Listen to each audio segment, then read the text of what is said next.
आज हम अलंकार शास्त्र के संप्रदायों में चौथा, पांचवा और छठा वक्रोक्ति संप्रदाय, ध्वनि संप्रदाय और औचित्य संप्रदाय का अध्ययन करेंगे।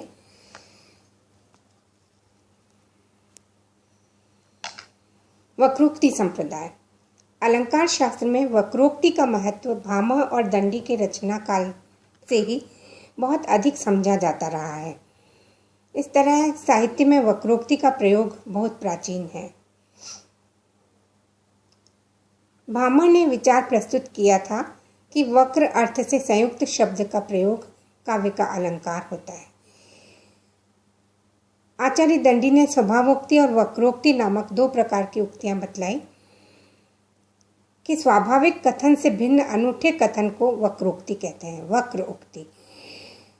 वामन और रुद्रट ने वक्रोक्ति को एक अलंकार ही माना, किंतु कुंतक ने अपनी अनूठी प्रतिभा के बल से वक्रोक्ति को नया रूप देते हुए बतलाया, वक्रोक्ति रेव वैदग्ध्य भंगी भणिति रुच्यते। वक्रोक्ति संप्रदाय मानता है कि ध्वनि और व्यंग्य का समावेश वक्रोक्तियों में ही हो जाता है। उपचार वक्रता भी समस्तो ध्वनि प्रपंच स्वीकृत।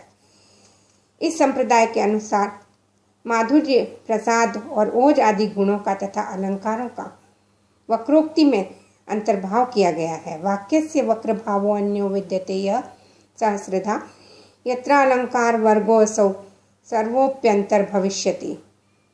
अतः संक्षेप में कहा जा सकता है कि वक्रोक्ति ही काव्य की आत्मा है और इसी विशिष्ट काव्य व्यापार की सहायता से ही सहृदयजन काव्य का आस्वादन करते हैं। नेक्स्ट है ध्वनि संप्रदाय। काव्य शास्त्र में ध्वनि संप्रदाय की अवधारणा का विकास आनंदवर्धनाचार्य ने किया। ध्वनिकार आनंदवर्धनाचार्य का मत है, काव्य से आत्मा ध्वनि रीति बुधई ही यह समामनात पूर्व। आनंदवर्धनाचार्य ने ध्वनि के विरोधियों को निर्देश देते हुए कहा, पहला अभाववादी, ये विरोधी ध्वनि का अभाव ही मानते हैं। मुक्तिवादी ध्वनि का लक्षण में अंतर्भाव करते हैं और अनिर्वचनीयतावादी वे हैं जो ध्वनि का अनुभव करते हैं परंतु उसकी व्याख्या संभव नहीं मानते। इन विरोधों का परिहार करते हुए आनंदवर्धनाचार्य ने अपनी अनुपम प्रतिभा के द्वारा ध्वनिवाद की स्थापना की। उन्होंने बताया कि ध्वनि वह काव्य विशेष है जहाँ अर्थ अपने स्वरूप को और शब्द अपने स्पष्ट किए जाने वाले अर्थ को गौण बना देता है और रसपूर्ण अर्थ की अभिव्यक्ति करता है। इस तरह प्रतीत अर्थ में विलक्षणता होती है। अर्थ की विलक्षणता के विषय में ध्वनिकार का कथन है, प्रतीयमानं पुनरन्य देव वस्तु अस्ति वाणीषु महाकवीनां यत् तत् प्रसिद्धावयवातिरिक्तं विभाति लावण्यमिवांगनाम्। इस प्रकार ध्वनिकार ने ध्वनि को ही काव्य की आत्मा बताया है। नेक्स्ट है औचित्य संप्रदाय।